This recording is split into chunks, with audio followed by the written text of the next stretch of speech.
Hey, how's it going, guys? So this is Lord Laverne, and we're gonna do the review on the film Palo Alto. And so let's just go at it, guys. I'm about to go to the park. I really like the park.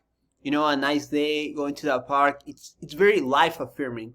It's something I'll write in a future essay, but it just resonates with me so much. You know, like the loud music, reserved mostly for the weekends. But like, it's this idea of just going to that park and stuff, and hopefully like more of that will happen, you know, in the future. Maybe, yeah. But like, let's just go at it, and I'll read the essay. And so it's Christopher reviews, and now we've rebranded to Lumiere Pill, but it's just reviews that I've recommend in my channel. So top 5 reasons why you should watch Palo Alto by Gia Coppola and James Franco. So James wrote the novel and Gia adapted it, and I really like this movie. And it's been a while, guys. I wrote this essay like a year ago. Great reception of Reddit films, great reception all around Reddit. So this really movie motivated me to write more film reviews. So yeah, I find it special. Like I really liked it, and let's go at it. I'll read it, and then just break it down from there. My friends, as I'm reviewing classic films, I want to give you the best films you can watch in your path towards self-development. I think Palo Alto is one of those films which you should watch. Palo Alto, directed by Gia Coppola, based on a book by James Franco. We learn about California culture and maybe a few dark side elements of it. I like how there's a rawness to this film as well as a sense of genuineness that is not present in more mainstream comedy about young people. I think nowadays the most mainstream films have a checklist of boxes to make sure they are politically correct for the audience. And there's a hypersensitivity of the individual, as Eric Seymour said.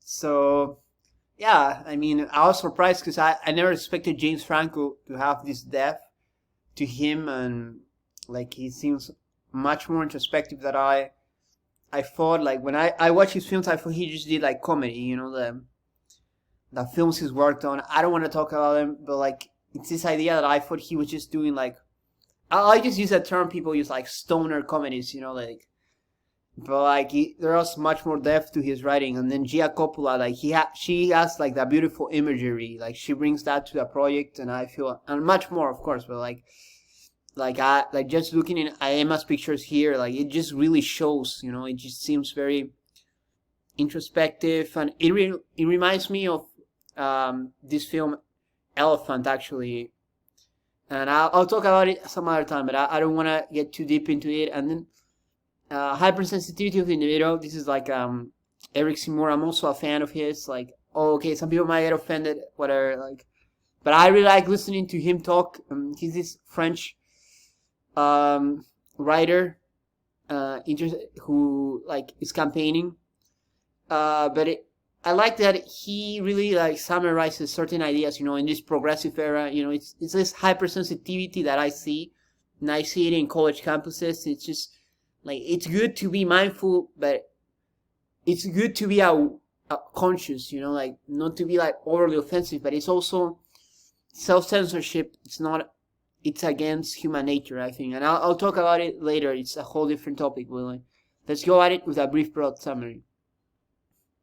So the movie focuses on 3 young adults: Teddy, played by Jack Kilmer; Fred, played by Nat Wolff; and April, played by Emma Roberts. Well, there's no clear plot from beginning to end. There's a bit of a story arc that develops throughout the movie. One key adjective of this film is travel. It seems that characters are either running away from travel or actively looking for travel. Teddy is the guy who is always getting in trouble, even though he's not a bad guy. Teddy makes a stupid decision which leads him to travel. For instance, he decides to drive and he sees April hooking up with another guy. Teddy says, meanwhile, Fred is a guy who's actively looking for trouble. He's insulting people, getting drunk, pushing around his girlfriend, and driving. You don't like Teddy, he seems to never get in trouble. Yeah, this is very interesting. And finally, there's April. She's a soccer player who's looking for love, and she's finding it in places she shouldn't be looking for. So, like, all the 3 main casts, like, their story resonate around the concept of travel. You know, like Teddy seems to just make like dumb decisions and gets in trouble. You know, he gets probation, and then like this guy, Fred, like he's Teddy's friend. You know, like Nat Wolff. You know, like I know he played Yagami, the Death Note adaptation, but like Light Turner in English. But like the idea is that I like how this guy Fred, like he's always like getting into like fighting people, and he never seems to get in any trouble, you know. So you see the other side, like, hey, look, there's people who do all this crazy stuff and nothing bad happens to them. And then April, like she's just this young girl looking for love, and she's like crushing on her teacher, which is not a good idea. And eventually, like they get into trouble. But you see, like Flirting with Danger would be the title of this, and maybe I'll write it on my captions. Alright, incredible cinematography. The film focuses a lot on creating mood, atmosphere, and tension all through visuals. Cinematographer Alto does a great job throughout the film. For instance, when Teddy, April, and Fred are running around the street, Teddy holds April's hand and helps her run faster. While Teddy's actions might seem trivial, it's a great character moment between the two of them. In a way, it makes the audience more empathetic towards the characters. We believe it because it is communicating subconsciously through visuals, as opposed to Teddy stating why he likes April. And if you study some comedy, like you'll learn this, and acting as well. Another amazing scene is when Teddy and Fred go into the house party. Teddy watches as April goes upstairs, and we can see a bit of disappointment in him. Meanwhile, we see Fred very excited to be in the party, but he conveys all of it through his facial expression. It's a great performance by Nat Wolff. The whole scene feels both organic and real. And if you watch the Devon Hines, the music video, he also, you see Teddy celebrating and stuff. So definitely a cinematographer is excellent. Like the visuals, like you see, like when April goes upstairs, Teddy looks down, very sad. Like it just all communicated through visuals. And I think I've read that film criticism is more about visuals than lyrics, and I like it, and I just really wanted to learn more about this.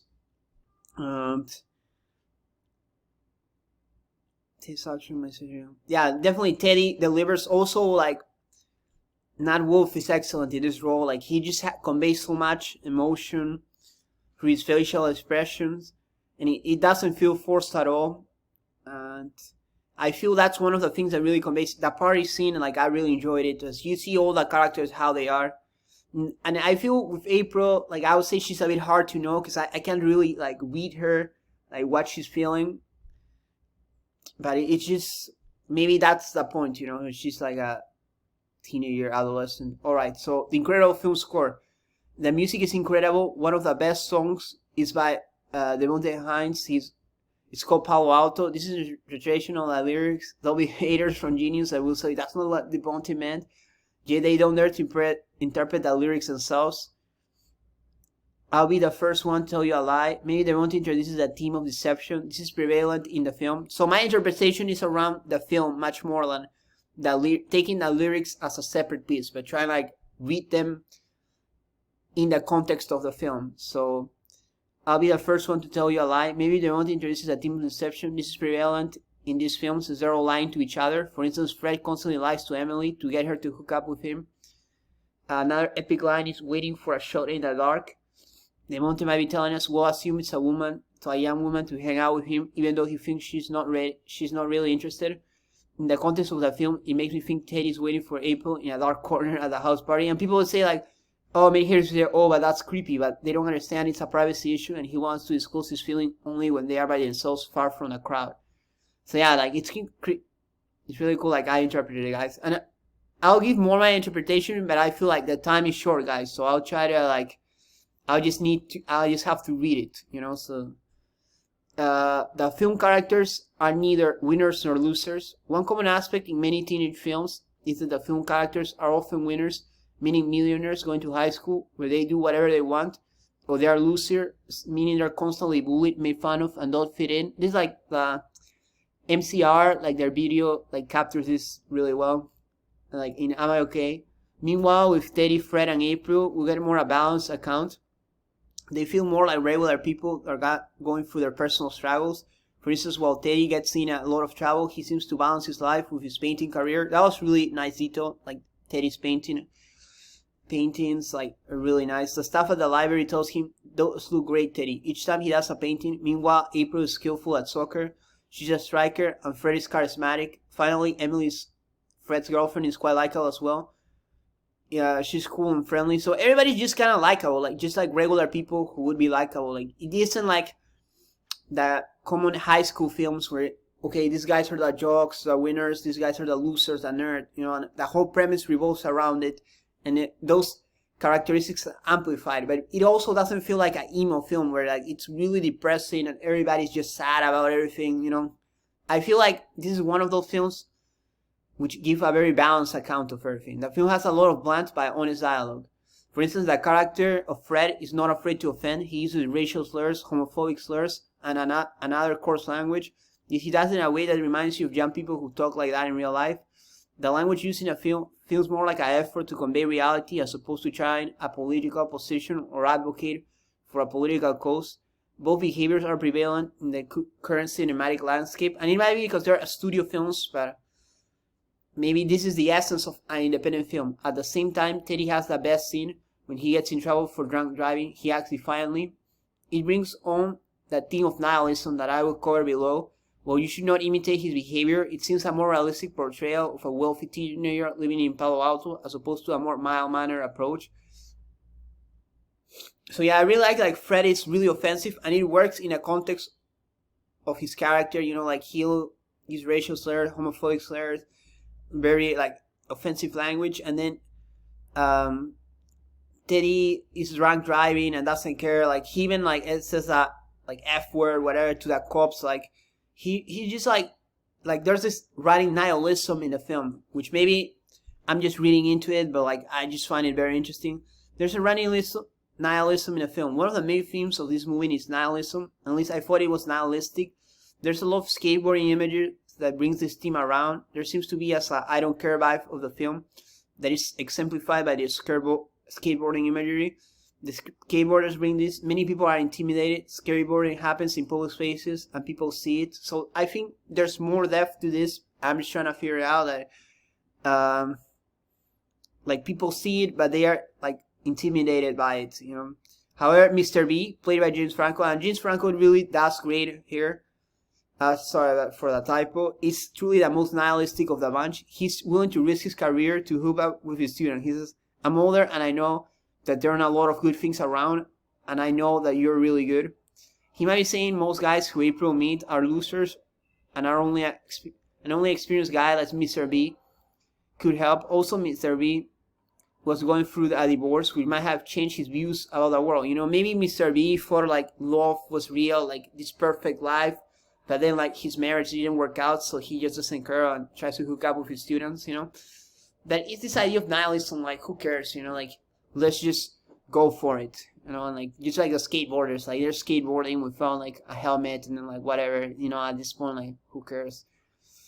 But I do sense the nihilism. Maybe it's part of the like being a teenager, you know, like or being like a quarter life, something crisis, something people say it, even though they're not always that for this, but like there just seems to be like maybe this is the other side of rebellion. You know, when we talk about the Sex Pistols, we see like defiant rebellion, trying to be rebellious, but then maybe there's this other side of rebellion which is just nihilistic, just doing things because why not, you know, like who cares, like the whole YOLO motto and stuff like that, you know. So there might be something to it, guys, like, and I think I'll explore it later in other movies. So great film, I highly recommend it.